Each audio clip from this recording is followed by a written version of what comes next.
hero.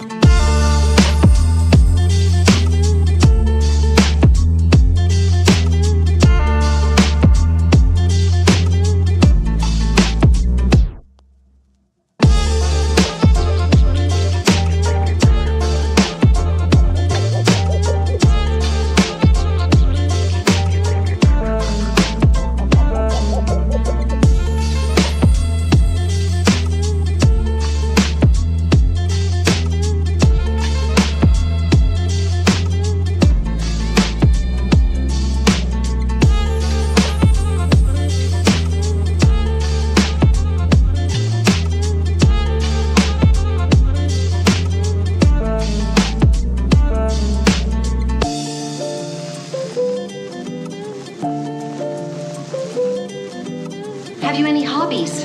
My hobbies are fast cars and fast women. Hobbies are healthy. They teach you things.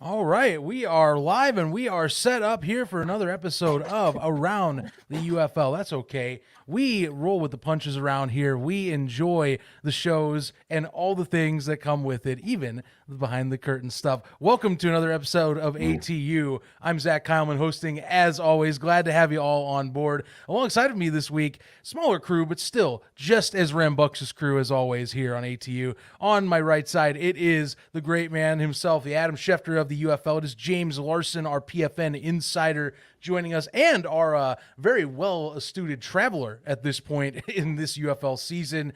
And below me here is Jake Ball, my fellow, I would say, consoling Panthers fan this week as we are mourning a loss out and about on the road.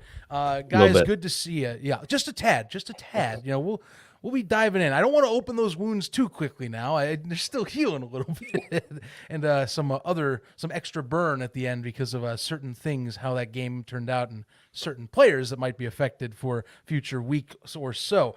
I gotta say, James, just kind of kicking back your way here. Are you filled with your road trips yet? You getting that out of your system, or are you not done? You ready to do another 20+ hours of just driving around the country? Yeah, are we halfway done with the season yet? No, I mean I still got a ways to go, so it'll be quite the road ahead. Looking to go to Memphis next week, so that should be rather interesting. Hopefully, I find the right spot of the city, so we'll see how that goes. But across the board, I'm looking forward to getting there and seeing Simmons Bank Liberty Stadium, but not to look ahead, but look behind. You know, it was a lot of fun being in Texas the last couple of weeks, and got to go to Rice Stadium yesterday for the first time, which honestly surprised me. It was a little bit nicer than what I expected, you know, and truthfully, the problem is I remember Rice Stadium as a stadium that was used for the Spring League back in 2021, and, you know, it looked a little rough around the edges, and the UFL did a really good job cleaning it up. That new turf looks fantastic, and across the board, I mean, it was a good experience. Yeah, without a doubt. I mean, look, I'll tell you, man. It's been some of these fields, you know, pretty nice stuff, and you know, things are looking pretty sharp. I'm telling you right now, James, if you're talking for Simmons Bank there, look, it's old school, but in a good way. I like the old retro style. They are going to upgrade it, but for those that still aren't aware, you know, upgrades, they're starting out later this summer after the season's over. So we're going to be seeing possibly a new look to an old favorite out there at what is the Liberty Bowl. Going to be a good time. You'll have a good time out there. Should be a great time at the Yacht Club. Jake, look, I'll open the wound a little bit more. I mean, how we feel? Real quick hits. Defense, great. Yeah, I don't know what to say about the line, because it looks like every other line we've had over 2+ years, if I am not being completely dishonest with myself. Yeah, I got ahead of ourselves with being optimistic about the O-line. I thought moving Horst or having Horst play left tackle instead of Pope because he was out, with the injury. Thought, hey, well, give us a little bit of hope there. No, just a whole mess, and I guess I shouldn't be surprised. Like you said, this is the third year of the same old, but still, it hurts. I wish San Antonio put us out of our misery a little bit earlier, so I didn't have that false hope of like, hey, there's a chance we're not completely out of it. Though, I deep down I knew that there was no chance. That O-line was just terrible. Well, and all of a sudden we became the nationwide broadcasted option for certain weather-related reasons down in Birmingham. We will talk, of course, a bit about that and our thoughts actually on the regional broadcast, since that's kind of the first for the UFL as we move down into the show. Gentlemen, any immediate things about week 4 that stood out with you? I do want to hit the broadcast first, but I just want to make sure, or for my take on it. But I'd love to hear anything that stood out to you that you have to get off your chest. What week 4 item really made you pop up and say, okay, it's ATU material. I got to discuss this. The one thing that I think I'll talk about, which we'll get into a little bit later, is just some trouble, not in Houston, but in Arlington. So definitely some topics to discuss there. So, honestly, most surprising game of the week result. That'll be how I look at that for a tease later. Jake, I mean, clearly we've already reacted on our own. Anything else that stuck out to you right away that you just gotta, just kind of like headline news? What's if I'm looking at the New York Times, what am I seeing on there that's UFL related in the UFL column for you?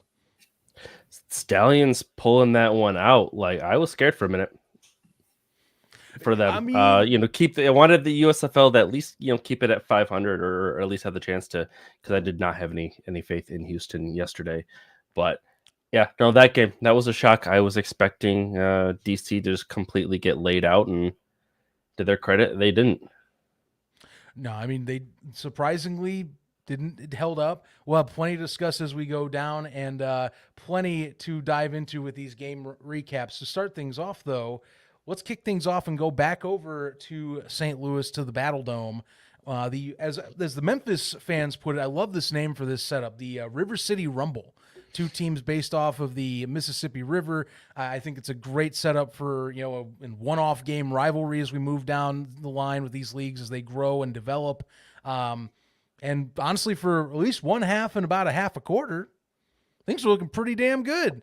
And then, well, I'll be honest with you, second half, and to me, honestly, one key injury completely changed the entire dynamic of this one. Showboats, of course, do not pull it out. Battlehawks come out 32-17. Just felt like the dam broke a little bit mid-third quarter and heading into the fourth. John DiFilippo in his own post-game press conferences talking about some of the miscues that have been happening, not only for this game, but just regular common tendencies that the Memphis Showboats have stumbled into of late. Third down conversions, red zone failed conversions, items that are stop and stall for the offense that are not letting the defense breathe. And then in the case of the opposite side, St. Louis, well, Jacor Pearson or Peasy, as they were calling him on the broadcast, because Tom Galando, Jesus, he loved using that nickname, had himself a heck of a day. And I mean, James, we expected this coming right back in. He is one of the most electrifying players in the XFL. People were thrilled that he was going to be on the Battlehawks and to seeing what they could do. And after first 3 weeks, seeing Aikman and Butler do their thing, he stepped right in and fit in like a glove. That passing offense looks nuts when you think about it. This is only 1 week in. It's a little bit ridiculous. I think I tweeted about it on Saturday about how like an already astounding wide receiver room just got even scarier. Like it felt like the last few weeks we were watching one of the top, if not the top receiver room in the league. And now all of a sudden you add the all XFL leading receiver from last year from the Sea Dragons. And he goes out there and he leads all receivers in receptions and receiving yards. And that touchdown at the end was just so fitting, and it was a perfect example of what he does best of just he put that one defender in the turf in the back of the end zone. I believe that was Kyrie Woods, who's very good in his own regard. And Pearson gets open, scores a touchdown, basically ices the game. So you love to see Peasy back out there, as he likes to call himself. And I thought he definitely made for some fun interviews there on the sidelines. He's electric not only on the field but definitely with some of the words. I mean, look, I think he's been chomping at the bit to get back out there again. And funny, we had two players this week that kind of were in that same vein, and we'll talk about the other one, who's a specific running back down in Houston that has been very much ready to go for some time. But that being said, Peasy, as I will go with for now, I won't be staying with that. Ja'Cour Pearson, for people that are aware. Very nice. But I mean, beyond that, and Jake, here's the thing that we talk about, and clearly we can relate here. I'm going to spin this as a Panthers thing, talking league-wide thing. Offensive line, as we've talked, linemen, they come at a luxury everywhere. And in the UFL and spring football, it continues to be the case. It's amazing the duality of line and protection was in this game, and it showed its ugly head, unfortunately, in the third quarter when Case Cookis took a pretty nasty after-throw hit, which kind of is, I would say, almost a build-up to this moment. We've been talking about it for weeks, keeps getting hit, keeps taking beatings, and fortunately, what goes around comes around, and, one quarterback that might be day-to-day and might not be playing next week. Yeah, I actually did not watch that game. So you two can talk amongst yourselves on that one. I don't make a habit of watching either of those two scenes. Well, James, you obviously have watched it with myself, so you can tell. Case Cookis knocked down, looked like a pretty harsh shoulder injury. Just felt like, it was a pop, but it felt like kind of a fluke injury all of a sudden for him getting knocked down of all the other hits he's taken so far through 3+ weeks at that time. And now we might be talking easily about Troy Williams starting up. Not saying that's bad, but I didn't expect. I was thinking this was going to happen. I just didn't think we'd be going already 4 weeks in, and now he's all of a sudden out. Yeah, like you said, at least the good news is you have Troy Williams back there, who is a guy that helped lead the Pittsburgh Maulers to a USFL championship last year. Really was the spark on that offense, one that was statistically the worst in the USFL. So I think they're in good hands, and I almost am curious to see how the offense shifts a little bit, because Cook is phenomenal, obviously, but with the pass protection or lack thereof that we've seen in Memphis so far this season, you almost start to wonder, do you want a guy like Troy Williams back there, because you can do a little bit more RPO stuff, and it opens up the playbook a little bit more, where Cook is, yes, he's very mobile, but you're not really running RPOs with Case Cookis, where with Troy Williams, you would want to do that sort of play call a little bit more often.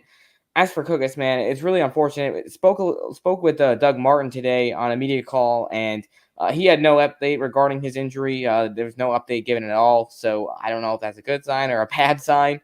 But he said he'd leave that up to the league and John D. Flippo to talk about that later this week. So we'll see how that goes. I mean, Cookis, obviously, for him, after all the shots he's taken and has stayed in the game, for him to leave a game with an injury is not a really great sign, just given the way he's so tough and, he's always out there no matter what happens, unless it's a broken leg, or in this case, who knows exactly what happened. So unfortunate for Cookis and unfortunate for the team. And part of me wonders, at what point do we have to get to for Memphis to start making some legitimate personnel changes there on the offensive line? I mean, there are some guys that have really severely disappointed, some players. And, I don't really like calling guys out, but Jaron Jones has not really had a good season at all. That's a guy that's 2 times all USFL. You'd expect more out of him. Darren Paulo has had a rough couple of weeks as well. Across the board, the protection has not been good. I mean, look at the product in the field. It's been pretty ugly for Memphis. And the only success that they've seen is those quick passes. And that's it, because Cookis is getting the ball out of his hands before the half second of protection is up. Well, yeah, when you have no way of developing any second level passing game, that's the best you can do, is you hope that your talent's able to bring yards after the catch, or you buy time, but eventually time runs out. Now, it's funny you mentioned, James, that you talk about Troy Williams in the vein of him being the more mobile option, because I remember this conversation very much mimicking last year's Maulers conversation through halfway through the season, because Williams was also very much that type of quarterback that, for the Maulers' sake, under that offensive unit, they were struggling, and they brought him in as a guy that could buy a little more time, could manipulate the pocket a bit better, and it did progressively get better through the year. Now, Do I think this is an instant cure-all? No, I'm not 100% sure. I think that there's much more going on there with that offensive unit. But I do think that at least right now, when you're 1-3, and given that the USFL conference is now all of a sudden pretty wide open, it seems, for the 2 spot after results this week, it doesn't hurt to kind of at least if you need to rest Case, it wouldn't hurt to take it this week if you have to, at least to get some breathing room. It is credit. You are playing Michigan, which, this is a crucial divisional or conference game. They're divisions essentially, but you get my point. It's a crucial conference game of 2 they're going to be playing against this opponent. So, keep that in mind. But you're 1-3, and you've continuously seen struggles in certain offensive departments like third down conversions and red zone conversions. Part of it's run game. Part of it is that you can't protect the quarterback. At this point, you might as well say this is an end to at least try something new. No, absolutely. I mean, and for Troy, I think the interesting thing that he brings to the team, to look a little bit ahead against Michigan, where Michigan has struggled to slow down more mobile quarterbacks, like against Birmingham in week 2. Adrian Martinez really picked up a lot of yardage on the ground, and so did Matt Corral. So that'll be something for Michigan to monitor, heading up into this week. If we do see Troy Williams, and this is not to, disrespect Case's mobility, because obviously, I mean, he has led the Showboats in rushing yards for a couple of those games. Not saying that he's not mobile. Him and Troy are actually surprisingly closer in mobility than you would think. But with Troy, you actually have a little bit more of you would think that the playbook would just be different for him. So that's something for Michigan to monitor for sure. Possibly, and I'm glad you brought that up, because Case, we've seen, he's a sneakily good mobile QB. He definitely has the wheels if he needs to have the wheels here. What I found funny, and I'm going to throw on a Mr. Digits here, as I will. It's time for Mr. Digits, by the way. So, fun stat of the week for me is that it's funny. I didn't think we'd have 2 neck-and-neck bad offensive lines in the way we do, but the Panthers and the Showboats are basically tied for most sacks among quarterbacks, and Case Cookus and EJ Perry, funny enough, it's amazing how this works out. Both injured QBs, both 13 sacks apiece they have taken through 4 weeks of play. They are getting mauled out there. It is disgusting how much these two have been getting hit, and both of them have had to play hero ball to the extreme through 4 weeks. And I've said my words on hero ball. Good players can win you games on their own sometimes, but you can't do it all the time. And bad lines generally lead to hero ball moments like we've seen with some of these gentlemen here. Not good. Final thoughts on Battlehawks Showboats here. I will say with St. Louis, by the way, like I said, offensively, I'm impressed. I am. This is not, I think, the final form, but again, it seemed like everything when they were when the gears were turning, it's like you can feel it. You just know it looks deadly. And they just everything seemed to turn in the right place. I keep being impressed too at how McCarron manipulates the pocket. It always stuns me. He's able to find just these little gaps, and he's not a runner per se, but he's excellent at avoiding pressure. It's fascinating to me. Yeah. Anyhow. Man, I'm trying to unmute my mic and it just would not unmute. This is just that kind of day for us right now. But no, I fully agree with you. It's been disappointing across the board, offensive line wise, especially in the USFL conference where Houston was really ugly. Houston, I'll give them credit. Houston played better this week, but they had some really rough moments. Memphis and Michigan Michigan, it's like, I don't know. It just doesn't make sense, right? Because Houston has such a good defensive line, and they played pretty well against that defensive line last week. So to kind of just slide backwards against San Antonio was pretty disappointing to watch unfold. And EJ Perry, funny enough, the injury that he got was him rolling out of the pocket on a scramble, which feels like that's what EJ Perry does on 80% of dropbacks this year because he just can't stay in the pocket. I've been, and Jake, I'll let you speak more on this as we'll segue into Panthers Brahmas here. I mean, that's just how it's been. Now credit, like I said, Houston I felt was maybe now it's a false positive, but it felt like there was progress. You know, we had the changes, putting Horst in and at the left tackle spot. It felt like that was stabilized, and Houston's no slouch. We know they have playmakers across that front seven, so felt like changes were made were correct. But I don't know if it's that or if the Panthers in general just came in flat from just having 3 home games and now they're on the road the first time. But I had a lot of questions as to what happened to the team that played that end of 3-game home stretch is all I can tell you. Yeah, I'm going to leave it up to this weekend's game to see exactly where, if it was them coming out flat or just them not having their stuff together. And honestly, I feel like it's the latter. This, again, third straight year of this being kind of the case with the O-line. I can't expect them to be better. I had, great optimism after, that, because like you said, Houston's front seven, they're no slouch. That, is their strong, group of their defense. And right, we held our own against the teeth of their defense. So you'd think that, hey, maybe that gives us some hope, but no. Maybe it's that Wade Phillips is just that much. He has his staff and his team that much better than what CJ does, because it's no surprise. I'm not a fan of Johnson and his abilities at coach. So I'm going to chalk it up to that. But yeah, I don't know. Tim Holt and Belfay have to get this O-line situation figured out, because obviously with EJ being banged up, and we'll find out, this week, probably Wednesday for the Panthers injury report, where he stands in that. But we can't win with that Ling, not with the way that he performed on Saturday. And if we can't keep Perry in the pocket long enough to actually deliver the ball, then I don't know. It's going to be a really interesting game, though, that's for sure. With at least I think our defense will be able to help save us again. But right.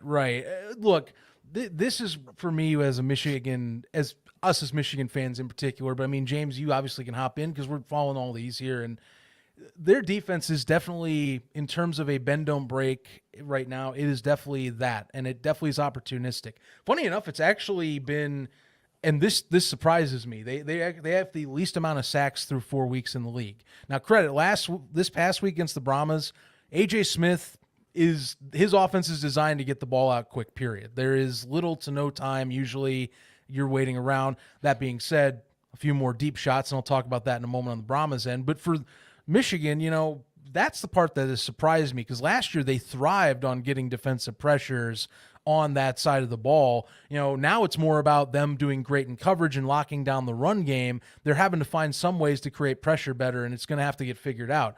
But that defense can't be carrying the load all the time. And I think that was what was so disappointing, was that the issue, I thought these issues were fixed. And credit Houston, we can talk, Houston was arguably the worst team last week, blah, blah, blah, whatever. I don't care. Like, it felt like things are at least locked down. That Houston defense I respect a ton, and so does the rest of the people that cover this league. So it shocks me when you see a role reversal. Now, again, I'm with you. Another road game coming up in Memphis this week. We're going to have to see how they react. And again, I'm almost wondering, and James, maybe this is the case before I talk a little more Brahmas discussion, I really do wonder if it's the fatigue of just not having any road time, because it just looked like it came in like flat. Like, when that first quarter ended, I went, this is going to be a long day. And sure enough, it was a long goddamn day. I could say much worse, but I'm just going to keep it more there. It was a long freaking day, and it felt like they just did not want to come to play. Well, the funny thing with that is, like, technically, yeah, you're on the road, but when you're flying out to your home games too, it's like, well, it's honestly kind of an either or thing. This one's a little different because it's a bus ride to San Antonio, since it's in the state of Texas. Those games you bus to, but yeah, I mean, to your point, Michigan just came out of the gate really flat, and it was very reminiscent of the team that we saw in weeks 1 and 2, especially offensively. The defense, I thought they did a good job, especially the second half. Even Wade Phillips talked about it, about how they adjusted defensively, didn't allow those deep shots that we saw a lot of in the first half. Mm-hmm. I thought Quentin Dormady looked pretty good in his first UFL debut, but Michigan let him get away with a couple, because I want to say there was at least 2 dropped interceptions that game where are not there was, wrong. I think Corey and Ballard and kind of who had one, and I think he had a chance at another. And Corey and Ballard also had one that kind of went through his hands on the sidelines. Those are a couple plays where, like, obviously the defense played really well, but you leave those turnovers on the table, they could have played even better, and that game could have a different outcome, depending on how those turnovers shift momentum.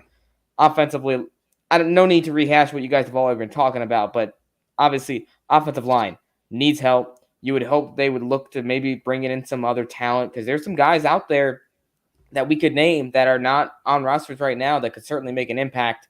So, we'll see how that all plays out. But I will say, San Antonio really impressed me the way they jumped out of the gate with such a strong offensive attack, given how good Michigan's defense has been in these first halves against St. Louis and against Birmingham and against Houston too. So a little step back there. And I think, just talking to some of the players post game, like, they realized that, they didn't play up to the level that they expect themselves to play. And hopefully we'll see them bounce back next week.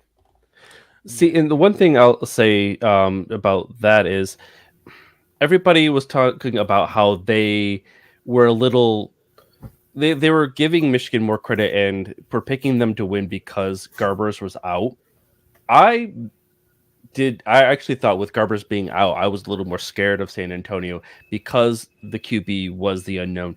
Sure, you could get film on Dormady for what he did in Orlando last year, but outside of the DC game, he was not exactly the greatest. So you could only glean so much. You weren't going to be able to see what Smith and Phillips were how they were going to use Dormady in that offense, and that scared me. And yeah, he, especially for that first half, he lit the Panthers defense up, and and then of course I couldn't trust the Panthers offense to pick up that slack. They can't play from behind unless it's Houston. No, they fit in the category of play on a schedule is what it is if things go and start getting tough. And as we keep going on here, and I want to talk more on the Brahmas end of this. We welcome in Jared, and I messed your last name up last time. Is Schuster? Yes. Yes. Yeah. I screwed up last time. I was going to get it right this time. Glad to have you on, buddy. He's one of our great columnists and writers for PFN. Also, a great betting segment he does every week on our UFL bets. We have 2 betting write-ups every week, and you should check them both out. If you don't want to get too obsessed with the ESPN broadcasts on how they do it, because, hey, we'll give you the initial one. You can, do as you please. Maybe ESPN bets your cup of tea. I don't know. But, Jared, hey, good to have you on, buddy. We've been talking on behind the scenes, full no curtains attached here to have you on next chance we get, and luckily it's today. Initial thoughts. We're jumping in on the recap here, Michigan and San Antonio. So any initial thoughts you got from that contest? Well, I appreciate you guys having me on. Honestly, I felt like the thing with the game was Dormady. He was the key factor. I mean, you're either going to get the bad Dormady or, we got the good one. I mean, he opened up that deep part of the field. They had a couple vertical shots, and whereas Garber's is, completion percentage, shorter stuff, keep him on schedule, which is good, but, 2 pretty drastic changes in play style. And so, it was interesting to see how a good Michigan defense would do against that, and expected them, if you read my betting article, to do better. And the defense, for the most part, was pretty solid. It was, the offense kind of went back to the old ways. Yeah, for real, no doubt about that. It's they're gonna, as we talked about just as you were coming on, they're gonna have to figure things out on just protection. Period. Again, when you are matching pound for pound pressures and sack ratio with Memphis for the most part through 4 weeks, it's bad having one team that has it that bad every snap. Having 2 of them, clearly, it's not gonna be easy fixes is all we can say. Talk a little more in San Antonio, just because we did hang on a lot of Michigan, and credit, me and Jake, we're big Michigan fans, so I get it. I got a lot to get off my chest. I watch a deflating game, I got to bring a little bit out a bit more and kind of, put it out in the open somewhat. Plus, freaking refs law, stupid thing affecting again. You know how it is. You guys know how this works. And anyhow, surprisingly, ref's not with us, but you already know 75%. He's pretty pleased with how that worked out for him this week. But speaking of San Antonio, I thought the interesting thing for them this week, missing Anthony McFarland, you could tell that rushing game just wasn't nearly as potent without him there. John Lovett carried the brunt of the carries, and I thought he did a pretty good job, all things considered. Lovett's a bit more of a downhill back, though. He kind of reminds me a little bit of what Davion Smith does in Arlington, where you love to use him in certain situations where he's a bruising running back. He doesn't have, the necessarily the breakaway speed that Anthony McFarland does. So hopefully Anthony's back sooner than later. I'm also curious as to why we just don't really get to see much of Bryson Aline. Like, that's a guy that obviously has burst. He has juice and he has speed. And we really only see him on returns every so often. We never see him running the ball. He only had 2 carries for 4 yards in this game this weekend. And without Anthony there, I really thought we would have seen more of Bryson getting some of the load there in the second half especially. So obviously the Brahmas got the win, but I feel like there's definitely still some things for them to improve upon moving forward. Yeah, without a doubt, they're still feeling things out with the run game. Lovett definitely feels like it's going to be their main man going forward, though, just how much they were with the usage. I will say though, one thing that stood out to me, if we're talking, offensive attack, real quick on the Brahmas defense, they've sneakily, as we've seen, been really good at getting pressures and sacks all so far through 4 weeks. Even before this, they've been consistently really good on the front seven, so that has held up.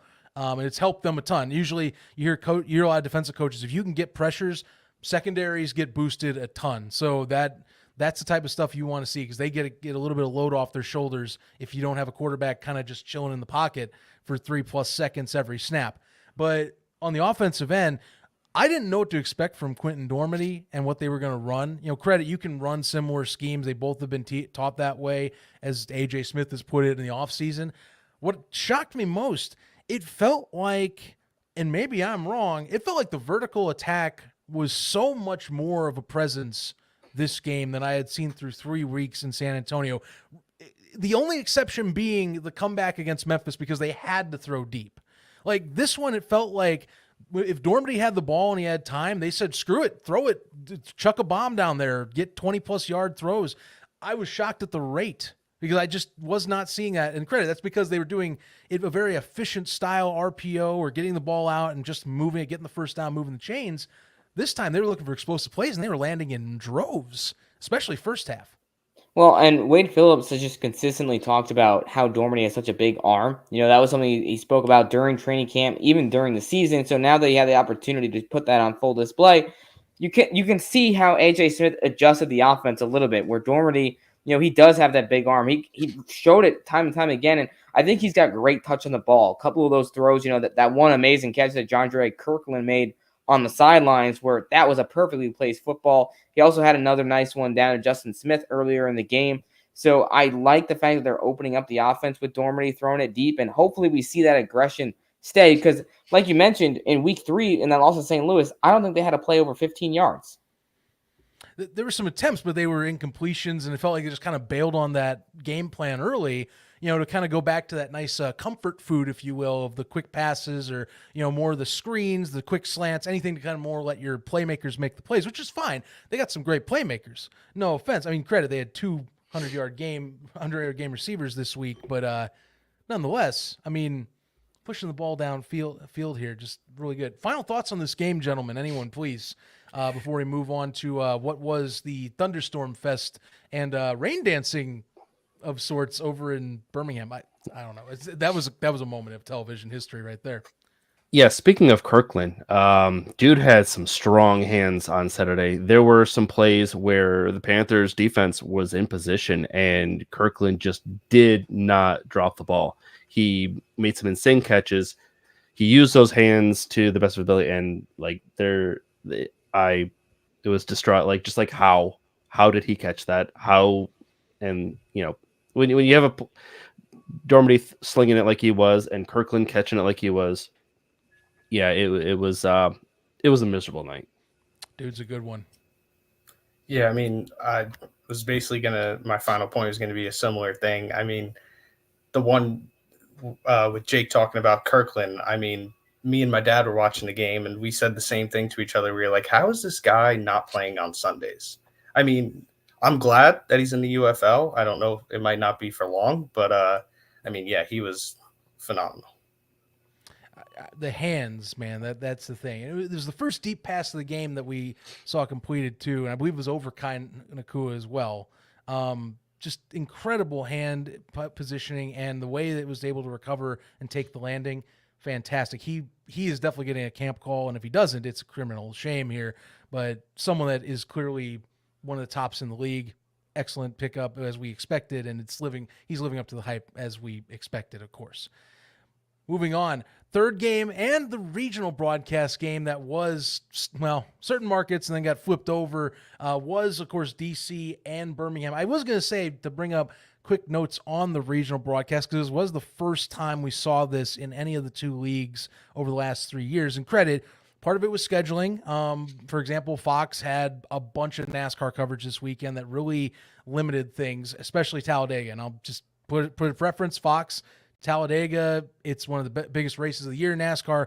It's a big moneymaker for them. They are going to cover it all phases. So it was kind of in a pinch position. But I'll be honest with you, my opinion, now credit, the rain delay throws things off for a loop here. But I did like the break-ins. Not going to lie. Kind of felt like I was on at Fox NFL Sunday watching some of these games play in the background here.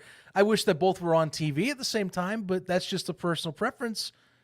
But they did a decent job up until the rain delay to kind of make it feel like, they were trying to keep you up to date, even if you weren't in market per se, or not trying to look for certain ways, if you will, of looking at stuff. Yeah, I mean, I'll open up. I thought that game, which, funny enough, obviously, with the regional broadcast, I had to go back and watch the film after the fact because I was in San Antonio, so clearly right. Wasn't really a way to watch both of them.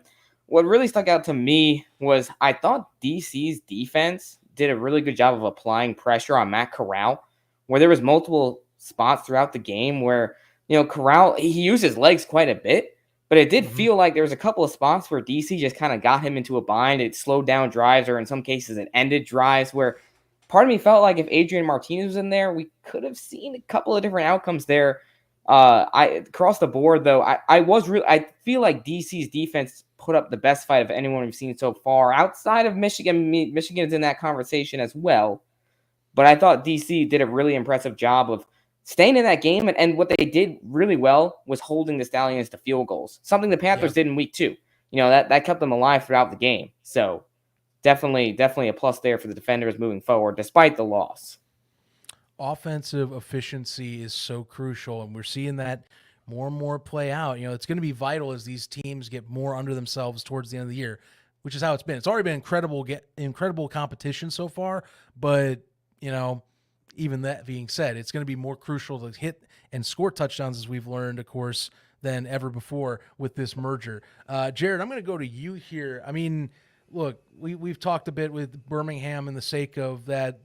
Skip Holtz, he's doing what he pleases. This is how he operates. We can talk about how he does things, and if we don't like how he handles certain operations with the quarterbacking position or certain personnel, but he makes it work. Credit was a last-minute field goal, ugly game, definitely the ugliest they'd played so far this year, but it worked. Your thoughts on how the operation of the QB system is, and just game in general? I'm curious.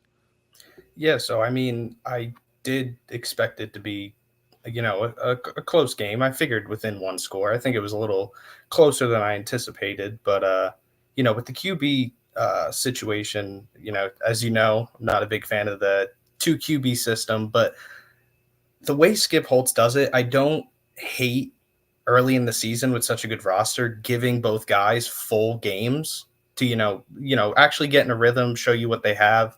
And it seems like he's gonna, pick one, whether it's this coming week or, week 6 after the halfway point. So, the way they're set up, I think they do it well. And, but overall, great game. I think the rain definitely played in the favor of DC a little bit, and the break, I think, definitely lended to keeping it a little bit closer. But no, DC impressed me, and like you said, their defense especially. I was really, really pleased with they played. I think I have a much better outlook on them now over these last 2 weeks than I did prior to that.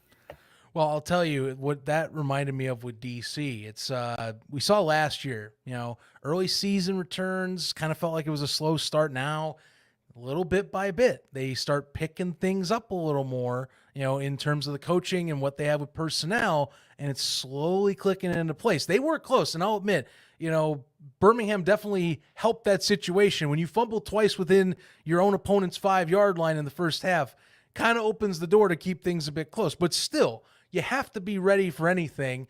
The defenders definitely were, and I was impressed by that. Jake, I know we're Panthers fans, but I know you're somewhat the old resident DC Defenders guy here.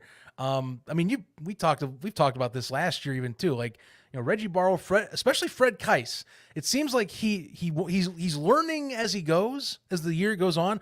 But second half season Fred Keiss is someone I do not underestimate, because he showed last year, if you get the gears right, you figure out what your personnel's doing well, he's going to roll with it. And it felt like this game kind of felt like the early stages of their flipping over to that other side of the corner, if you will, or flipping to the other side of the page. Yeah, but fortunately for DC's opponents, second half Greg Williams is trash, as we saw DC fall off at the tail end of last year in the regular season. They barely beat Arlington in overtime, I think it was, and then taken down to the end of the game in week 10 again. So like I said, this is probably where the stretch where DC's dangerous, if it's going to be anything like last year. Defense, give credit to a resident TJ in the Discord saying that Birmingham's O-line was trash, and I mean DC's D-line kind of made it appear, make that look true. So did a good job, but I don't know. I'm still partial DC fan, even though I did want Birmingham to go out and destroy them this past weekend for personal reasons. But I did want to see them do well, especially this weekend. So hopefully that Keiss and Greg can, both coach some good each their side of the ball this week. Without a doubt. I'll tell you though, like I said, I was impressed. And I think I am wondering what's going to come up. The matchup with the Battlehawks this coming week is one that is crucial for them if they want to, I don't mean to sound like a broken record or like talking too early about the playoffs and all that, because it's only week 5 next week. But, in such a tightly competitive XFL conference that we are seeing now, boy, that one I really do circle on this schedule is one that's going to be an early 1 of 2 game that, see if they can have a test that they did turn that corner like we were seeing this week in Birmingham. I do want to respin around though, to something else. First off, I'm going to say this, the broadcast, I'm going to talk here. I have been critical of ESPN broadcasting a lot, but rewatching this game, this is the worst Fox broadcast I have watched of the last 3 years doing anything of this merge entity related. Tons of graphic issues. The fact that Ramiz Ahmed can't have his own name corrected during broadcast. I'm sorry, I kept thinking of Jeff Dunham when I'm hearing Kevin Kugler yell Ahmed over the speakers, and I'm like, excuse me, can you pause it for a second? This isn't the frickin' Ahmed the Dead Terrorist over here. This is a frickin' kicker. But that's all I was thinking. It's just like, what is happening right now? I usually don't critique, but I'm just saying, graphic issues, 1st down and 10 lines moving all over the place, progressive apparently not being spray painted on the field, which is its own field thing. Just random stuff. I had to get that off my chest because I was shocked. It's funny you bring that up because, having rewatched the film earlier today, I had the same thoughts. And obviously, you have to deal with the rain and you're dealing with delays and things are not ideal. But there was a lot of things that, were easily avoidable, it felt like. Like you mentioned, some of the graphic issues. I thought one of the commentators, I believe his name was Robert Smith, just made a few mistakes just when it came to, some players and just some of the things. It just felt like I don't know.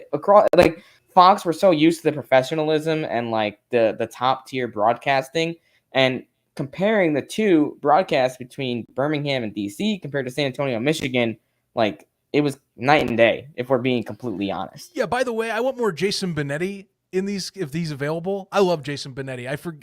I forget how good he is when college football season disappears. If some other guys don't exist, he should definitely. I would love to see him if he gets roles. He's just a very busy man, is the only thing. But yeah, just wanted to bring that up. I'm a broadcast-aholic. I love analyzing the industry. Just kind of threw me for a loop is all. That's the only thing. Just had to get that off my chest a little bit. Yeah. Well, speaking of getting things off my chest, the one thing I want to point out was Ricky Person is having a phenomenal year. Isn't he? What was that? Isn't he? Yeah. I'm saying in matter of fact. Oh, yeah. No, I didn't catch all that, what you said. Anyways, Ricky Pearson. Jeez. I'm really losing my mind right now.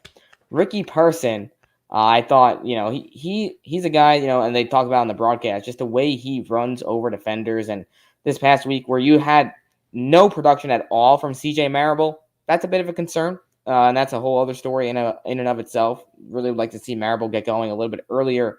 He only averaged 1.4 yards a carry on 14 attempts, but Person saved the day with 57 yards and 11 carries, averaged over 5 yards a carry, and had a couple big plays there, especially in the second half where he just knocked over some defenders, picked up a couple of first downs. So seeing more of him in the lineup is going to be huge for this team moving forward. No doubt.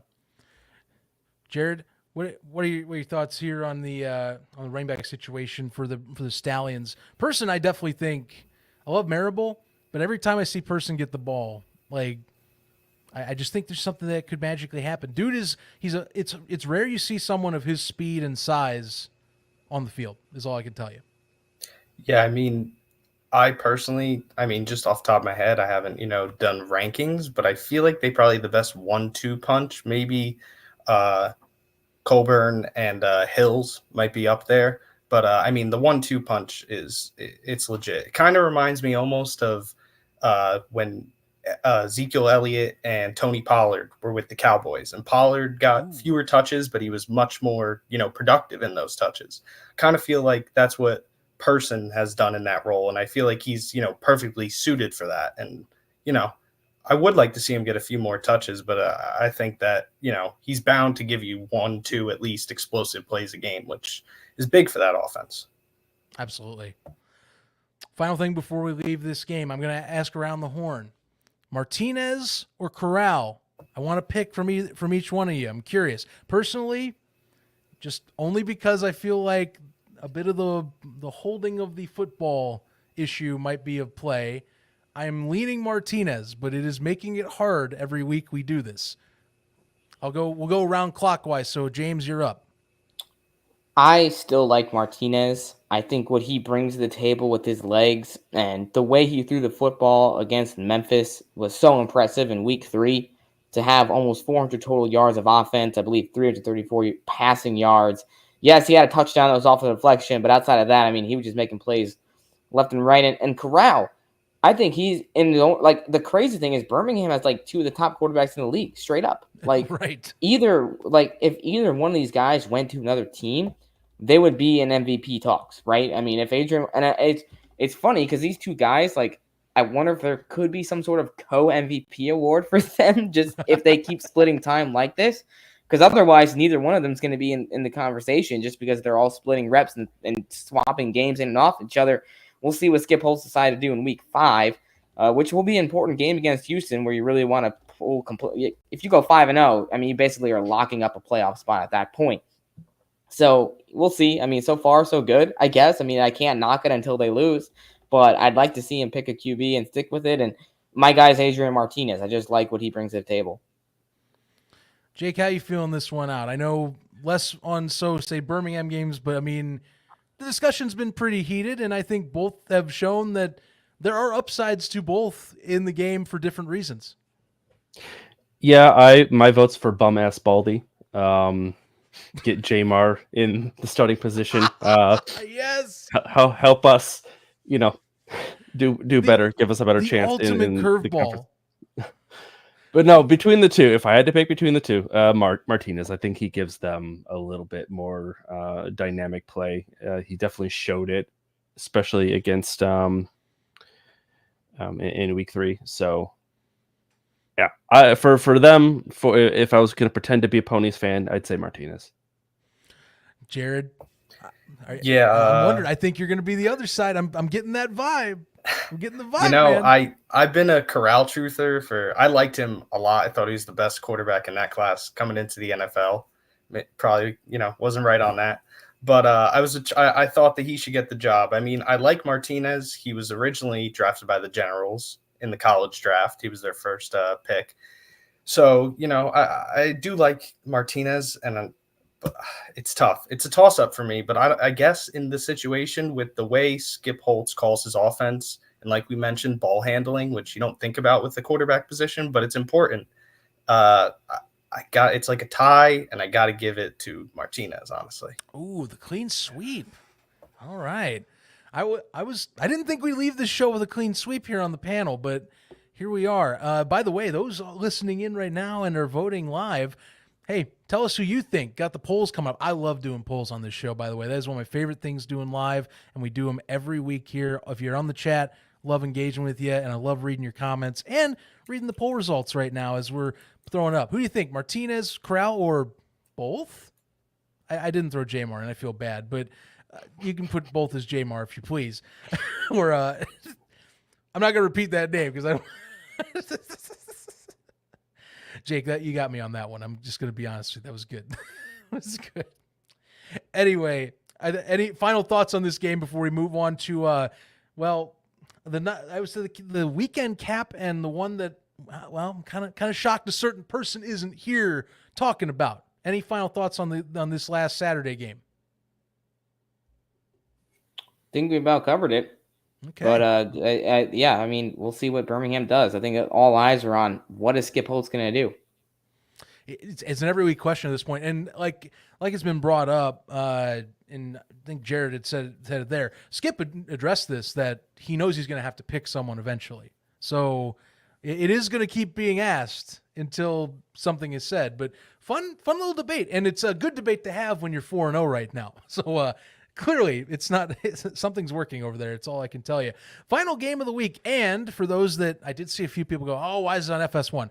It's the only FS1 game of the year. So after this week, it's no big deal. You're going to get one game that was already put out of the way, and it was the Texas Throwdown, where the Arlington Renegades went into town to play the Houston Roughnecks. And I got to say, 9-0.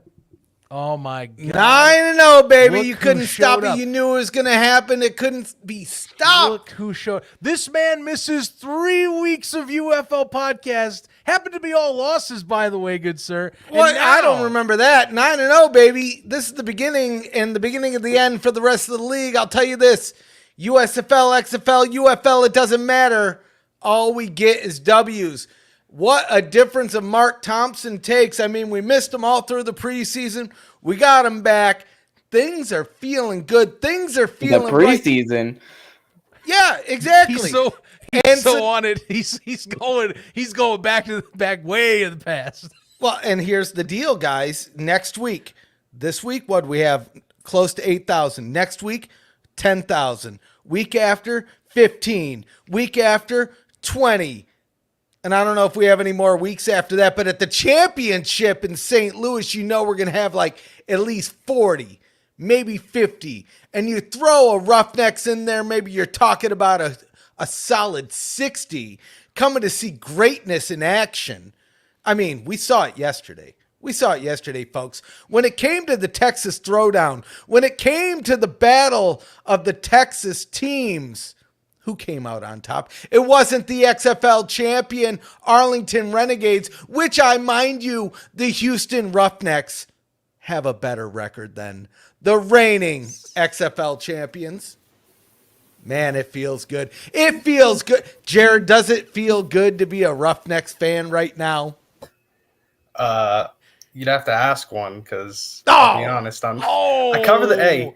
I love the how hard they play. I've liked Sinet and Mark Thompson back is great, but I don't claim them as my team. Sorry to say. Great is not the right word. He's waiting for the Generals to come back. Yeah, I'm waiting for my Generals, baby. Adrian Martinez, let's go. Pick number 1. I mean, I'm just telling you, it feels, and I looked at those power rankings that we put out earlier, and not at the bottom. And this might be my fault. I may have been late putting in my picks, but there should be You were late. a number 1 on that Roughnecks, because that's where I put them, baby. Right at the top where they belong. Right at the top of the league. We are going to, Mark Thompson even said it. He said it best on X the other day. Y'all don't even know what's happening. Y'all don't even know what's coming.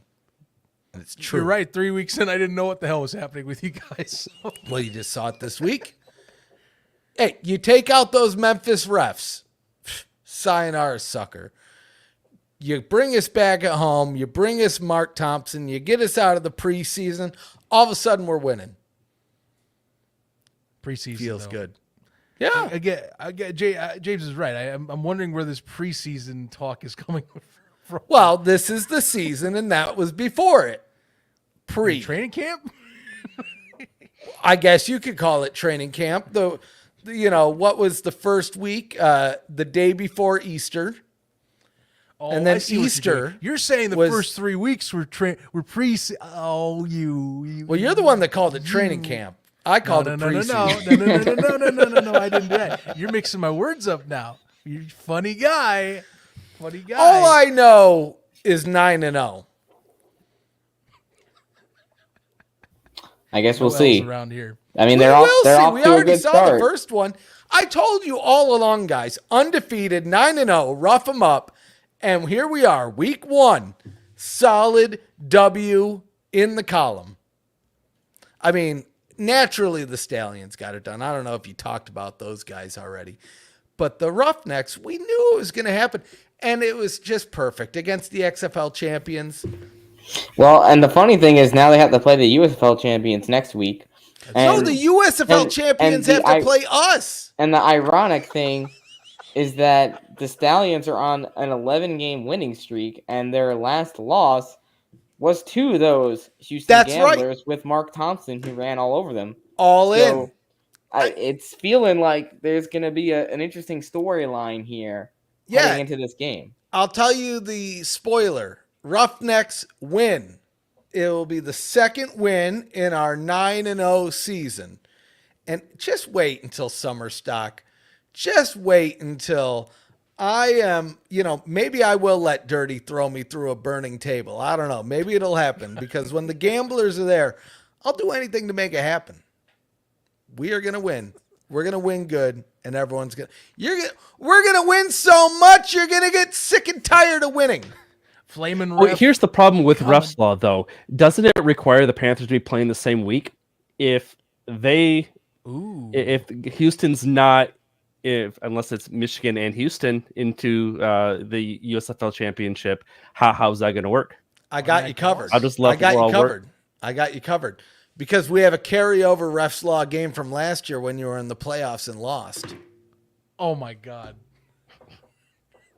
And mind you, 75% of the 2024 UFL season abides by ref law. Aren't laws supposed to be like consistently hitting though? No, because sometimes you get pulled over, sometimes you don't. Sometimes you get a 10 over, sometimes you get a 50 over, right? The laws bend, the laws weave. Hearing you say over got me on the over-under. What is the over-under? ESPN flashbacks are kicking in. For a Roughnecks Panthers championship. Can I get the odds on if those two can play each other? I can only tell you the outcome. There is no outcome because they can't play each other in a championship. Let's talk a little football here. I'll go into serious Houston discussion on this win. This is serious. I was serious. Well, I'm giving you fine. You know what? Here, I'll give you serious even. Mr. Digit serious. Mr. Digit. Let's go. Mr. Digit serious here. We're talking with the stats. This is how it's gonna go. Look, Houston, one thing I love this week, and this is something that they got into a rhythm with, and Mark Thompson does help this, is that Reed Sinnett to me, is more of a game managerial quarterback. If you can balance out the two entities on that offensive attack, get a little extra run game like we saw going, and credit, Mark was kind of limited. They only gave him 9 attempts rushing, but he also can be added into the passing game. It allows for TJ Pledger to more, I would say, actively move around that offense, as we saw. Keeping them on assignment and keeping them ahead of the sticks, Houston can do some damage. That is what we have seen through some games. Can they continue to do that, though, is the question. Now, one thing that helped them, they didn't lose the penalty yardage game. Only 5 penalties for 55 yards. They've been pretty atrocious in that department through 3 weeks. This week, though, settled down, let things play out, executed properly. It's important with any of these teams. Houston did that right. Got to give props to coaching staff, because I'll tell you one thing. Even with some of the terrible play that was going on offensively and what was, to me, an off day for that passing attack in Arlington, coaching was not on Arlington's side. And it is amazing the deficiencies continuing to happen, even a credit championship team. But it's 2 years now that we've seen some, for Bob Stoops coach teams, this is a low right now. That last week was a low. Yeah, no, I would fully agree with that. I mean, my little blurb there says stooping low for a reason. I mean, this is kind of a new low for a Stoops run Renegades, right? And it goes back to 2020 when Bob Stoops had the Renegades then. And that was a team that in a 5-week season that obviously got cut short, they were 2-3. And they had a lot of issues offensively. That last game against the New York Guardians, rest in peace, Jared. I'm sorry to bring them up. He's taking hits everywhere. I mean, that was a really ugly game, and it's something that kind of carried over into the 2023 season where we saw throughout the year, and yes, Luis Perez came in and saved the day, but had it not been, and I've said this before, and I'll say it again, had it not been for that weak division in the South Conference in the XFL, Arlington wouldn't have even been there in the first place. I mean, truthfully, a 4-6 team in the playoffs, it's like, ugh. I mean, yes, the same thing happened with the Pittsburgh Maulers. Hopefully, fingers crossed, that does not happen this year for any team. But, you know, something's got to give for Bob Stoops. It feels like at times it's just a little bit too conservative. And, you know, someone of his caliber, his team shouldn't have 7 penalties for 66 yards, especially in a game like this where your season's essentially on the line. Like, it starting in week 4 for Houston and Arlington, every game is a playoff game because you're so far behind everybody else. You cannot afford to lose any more games. Arlington now, every team, you know, DC's 2-2, and DC already has a win over the Renegades. San Antonio is 3-1. St. Louis is 3-1. And St. Louis also has a win over the Renegades. So it's like their conference record is terrible. They're 0-4. And truthfully, I mean, it's just across the board. I don't see them getting any better because they're not making any changes. 2 points. Right. 2 points. Stoops has the yips. He's scared of that 200th win. Second point. Houston Roughnecks are far from out of reach from the playoffs. We're only 1 game out. And I don't even know how that is because we're only 1 week in. I don't know. They must have added preseason games into these rankings here. But we're only 1 game out. Now, Arlington, here's the deal, man. I don't know what it is. Like, you would have thought he would have gotten his 200th win last season. He didn't get it. He could have, I mean, we're not even going to go to how things went in 2020. This is not unheard of for Bob Stoops to be the guy that everybody's looking towards, but not really executing on the field when it comes to spring football. Sure, he had his heyday in college. He had his heyday at Oklahoma. But even in 2020, people were looking at it as this is the big coach in the XFL. What happened? Wasn't the big coach in the XFL. Who was that? Let me remind you. The Houston Roughnecks. Sign them up. Rough them up. We look to last season.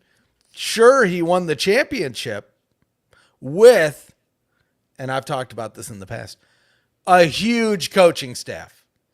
And probably to his hindrance, probably a reason that we saw part of the 4-6. Now, it doesn't help that they had some issues with the quarterback till Louise came in and kind of got him across the boundaries. But now here we are, a 3rd spring league season in with Bob Stoops, 0-3 to start out.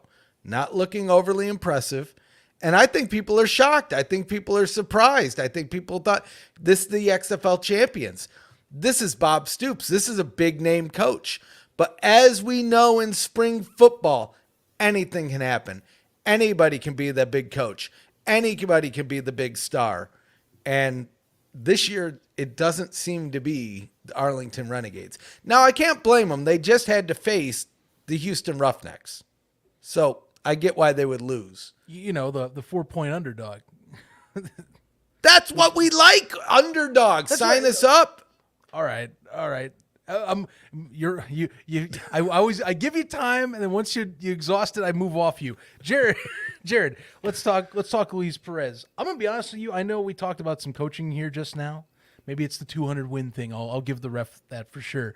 But otherwise, uncharacteristic Luis Perez performance for what has been the standard 3 weeks in.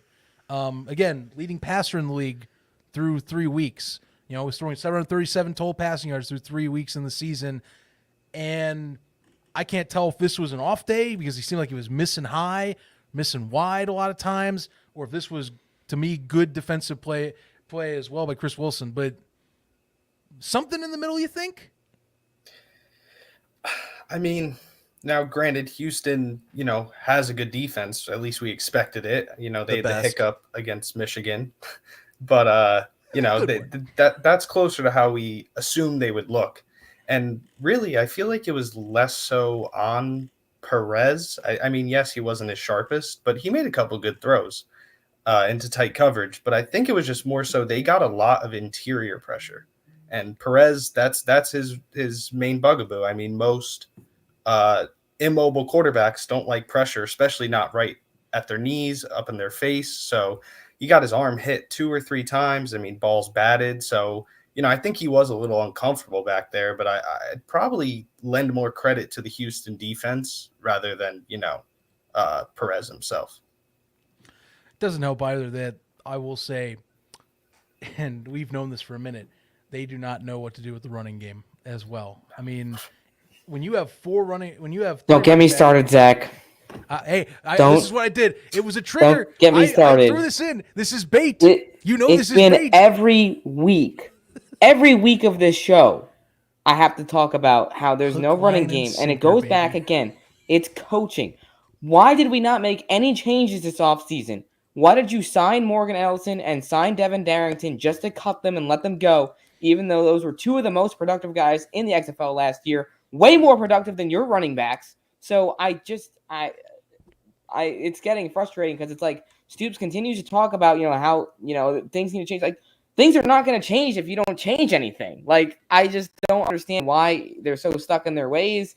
They're 0-4 because of it. And I don't know. It's frustrating because it's like the team has so much potential if you would just, like, learn how to make the right decisions, I guess. And it's like you change the secondary, and what happened there? You've gotten worse. So it's just across the board. And I brought this up. Some would say statistically.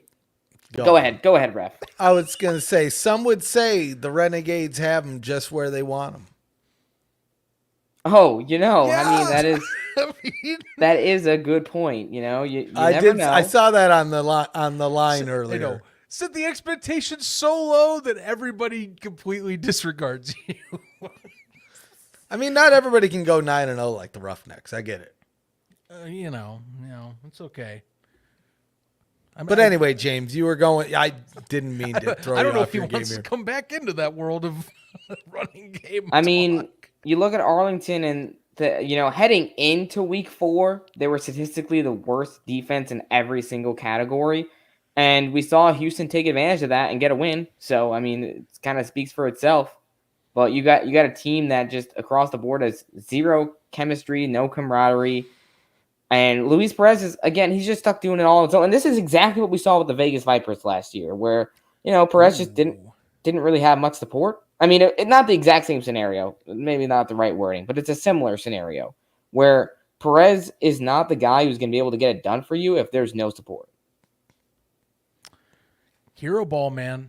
It can be, players can do it. Not everyone can, though. That's what a team sport like this is, for. Perez is playing like like it's a pre-twerking Haley era right now. That is a I don't know that where you got that I love there's connection, no but, connection hey. to this whatsoever. And Oh yeah, I'm thinking of the wrong player. Don't listen to me. You know what? The Roughnecks won. That's all I He's care zoned about. in on Houston. dude, what's the connect, man? I gotta know. Well, I don't want to say because I don't want to embarrass myself now. But Were you thinking of Cole Kelly? no, I was thinking of Tamu, and I'm tired, guys. Well, they're both don't. Okay, look, I'm tired. I'm just thinking former ex. Okay, do you know? I can hear Actually, the James, sound you of, know, I am. We just launched the project I've been working on. Finally launched. I'm so like today, like right now, and man. So if I say wacky things like that, it's not because I'm stupid. It's because I'm tired. Well, Like 9-0. Yeah, that you're forgiven. no curtains. All I know is 9-0. That's all I'll say. We're glad to have you on. On a more positive note for Renegades side, I officially am putting Jalen Redmond on my radar. I don't know, I hadn't much been, but if I had to pick any one person that impressed me from that game, it's him. Defensive tackle, dude was a mauler all day for a unit that on that side of the ball defensively, and we're talking all levels, has had struggles. He has been a surprise. He's been a pretty damn good star in the middle, holding down the fort, at least getting the middle of the line clogged up and getting back there for sacks. Again, 2 sacks this past week. And I know Sinette's not exactly the most mobile guy in the world, but I mean, dude was putting in some work. Got to highlight something because it's not all crazily bad. There's still good players on the Renegades. It's more competitive, but like, just got. I want to almost like, I guess, cut a little bit because I don't know. Like, this was the game that the Renegades were going to basically talk with people in our power rankings that were keeping them maybe up at like 6-ish, going, oh, don't worry, it's been good competition through 3 weeks. They played the best of the best so far. And now the cart lost its wheels and fell off the tracks. Like, that's what most of us had reactions like, you're kidding me, right? And sure enough, here we are. That's all. Honestly, that's my last piece on this as we go into power rankings, because I don't have much more to say. Arlington has a lot to fix, guys. It is surprising. The drop week over week in confidence is like cratered, and I can feel it even with our Renegades fans in our own Discord. Link in the description, by the way. But it is cratered. I'm just mad we don't play them twice this season. No. you want those easy wins. Well, I mean, any win's an easy win when you're the Roughnecks. Preseason games all year. Just I wait think till it's time next we week. move the power rankings Just before this wait gets too till out of hand next here. week. Preseason all year, baby. Let's go. Unofficial. Building up those results. Anyway, we got a full panel here to talk about the said power rankings. It is time, people. You've been waiting. We always bring these out. We're getting some great response with our power rankings up. And as I always like to do, shout out to Jake here. He puts incredible graphics up together with these as we vote along. And as you may have heard, he takes the reins on getting the votes in. He's kind of like he's kind of like the teacher in the classroom going, hey, where's the papers, man? They're due. And so he when it's last call, it's last call. You don't have these votes in, we move the hell on. But luckily we get the majority of people in, so that's good. So Jake, I'm going to actually give you the reins. I'm going to throw this power ranking up, and we'll kind of run down the list with you here. Let's get going.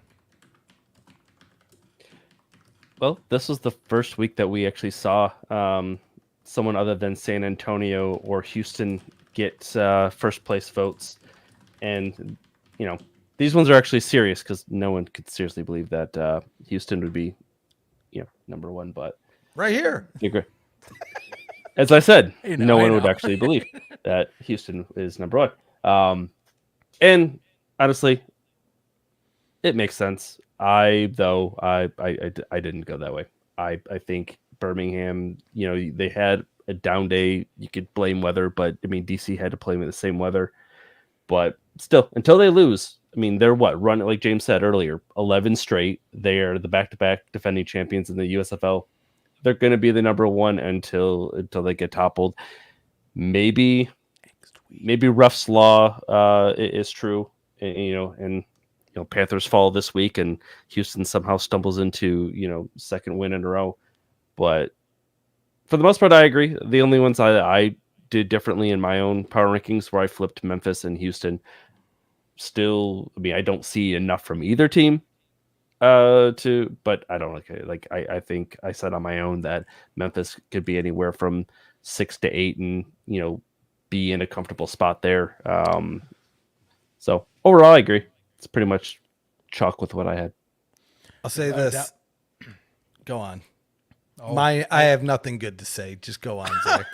well, that's a great way of leading it. I'll take that then. It's making it sound like I'm saving it here or something. Well, no. Look, the thing that we've noticed here is like it's Jake's talking Memphis kind of taking more and more of a tumble here over the weeks. Clearly injury woes and some questions again on their offensive front continue to hamper them. I'll tell you one thing that was the biggest change this week besides Houston moving to 6. Notice those first place votes, guys. St. Louis creeping up, and it's impressed a lot of our panelists, by the way, that put in votes. 3 first place votes. Last week it was a clean sweep for Birmingham. This week, seeing some change possibly in the ranks, and I think a lot of it comes down to, as we talked about, new weapon in and a offense that seemingly every week gets better and better. Yeah, I'll jump in on St. Louis really quick because, when it comes to their offense, they're actually averaging the most points per game of any team in the league. And, between Birmingham and St. Louis, I think it's clear they're the front runners for the top offenses. San Antonio is also in that conversation, but I think they still have some things to figure out, and they're also dealing injuries. Obviously, Garbers, McFarland down right now. But for St. Louis, a team that last year was so potent in the XFL, we're seeing how important it was for Anthony Beck to maintain a lot of those key pieces. You have AJ McCarron back. You have Darius Shepard back. You have Marcel Aitman, who's now healthy. You have Akeem Butler, who's coming into his own. And then you just added pieces that make your team even better between Jacob Sailors. That's a guy where did he come from? A lot of people are not familiar with him. That's a guy, a smaller school guy who has done an outstanding job so far the last couple of weeks. Mind you, he was inactive in week 2 after a poor week 1 showing. And he's come back the last couple of weeks, and he's really impressed. And obviously, we already talked about him, but Ja'Cour Pearson, it's just unfair the amount of offensive talent that they have. Between Birmingham and St. Louis, clearly the 2 top teams offensively. I think it's Birmingham's defense that, for me, keeps them at number 1. The defensive statistics, St. Louis, they're doing pretty well. Birmingham is out of this world. I think a lot of these Birmingham defenders are going to be in the NFL, at least in training camps, at the very least. So we'll see how that goes this offseason, but both teams front runners to win their conferences, no doubt. One key that on that broadcast when it came to St. Louis and Memphis is that all 5 starting linemen returned from last year. I cannot stress enough that I agree with that point in the sense that offensive line continuity and that understanding of what you expect your job to do on a week-by-week basis and in the same offensive scheme is a huge advantage, and it has consistently gotten better as the year has gone on.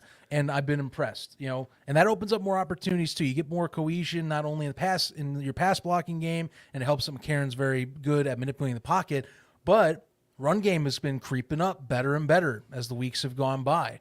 Ever since that week 1 lame duck performance, they have found ways to create running lanes in the offensive game plan.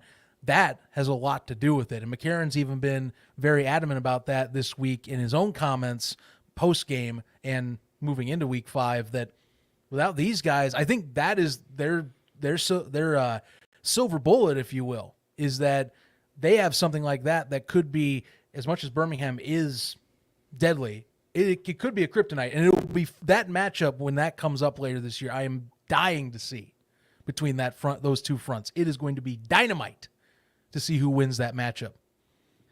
The only thing I will say, because of course I have to put in the St. Louis hate a little bit, the only team that they've beaten so far this year with a pulse is San Antonio. Granted, San Antonio sitting number 3 on our power rankings. It's where I had them. So they're not, obviously they're in the top half of the league, but other than that, they've beaten Arlington, who's still winless, and they beat Memphis, who is just looking like straight trash right now. So,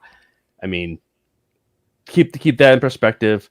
But otherwise, yeah, like I think that matchup is going to be one of the top ones. Maybe we'll see. Jared, what say you about this whole thing? It's like I said, the bit of the kind of the first place votes. Clearly, 3 and 4, you had to flip because of the win over one over the other. Houston moving up to 6, over Memphis. And again, we talked about this in previous shows. Power rankings are interesting because we do have head-to-heads people like to refer to, but a lot of times the rankings come down to really a lot of times the recency of what we see. And this might be an example of just because now Thompson back, maybe we give a little more validity that way.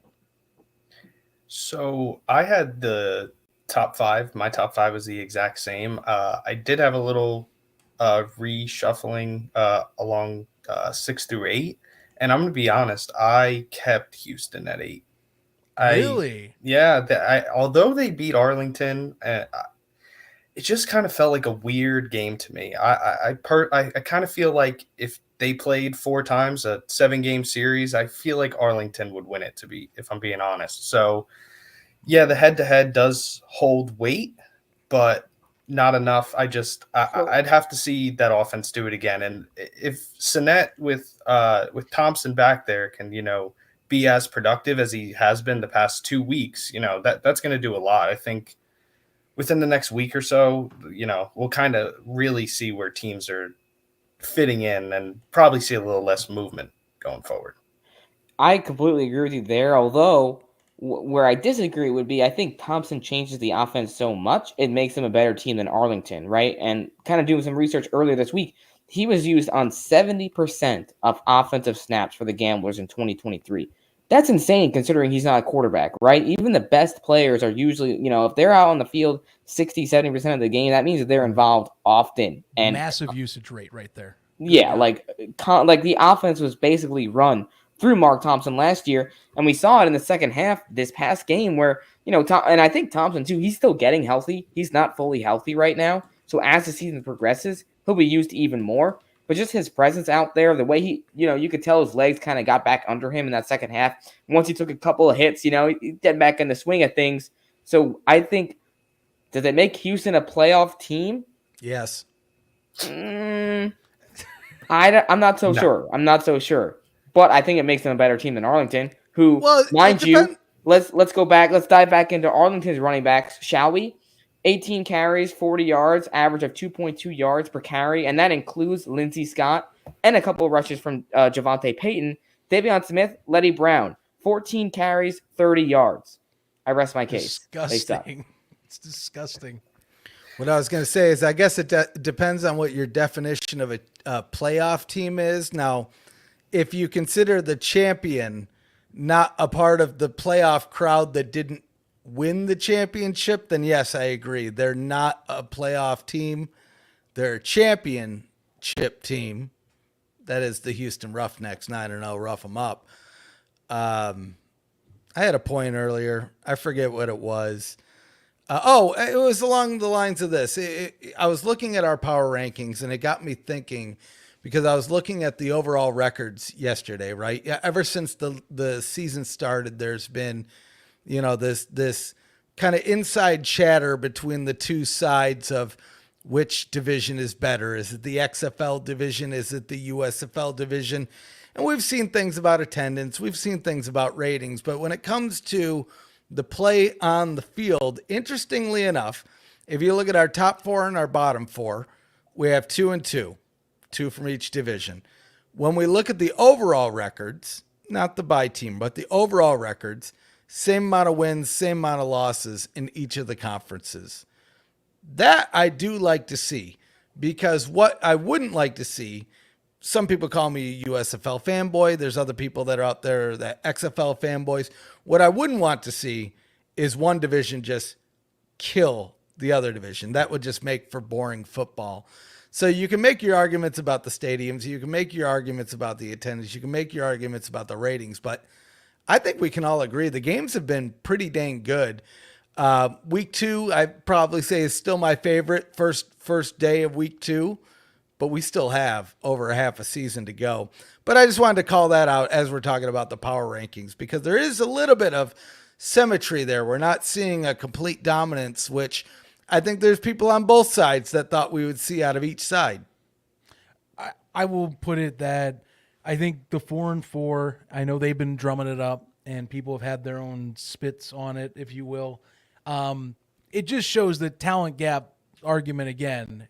It didn't exist. And I'm glad that this is what we're seeing. Parity is amazing. The competitive nature of this league has been incredible. And this is what I want to see out of my spring football. So please continue. I am very glad. I love that we're seeing pound for pound teams that are legitimately going at each other and surprising us every week or bringing incredible performances every week.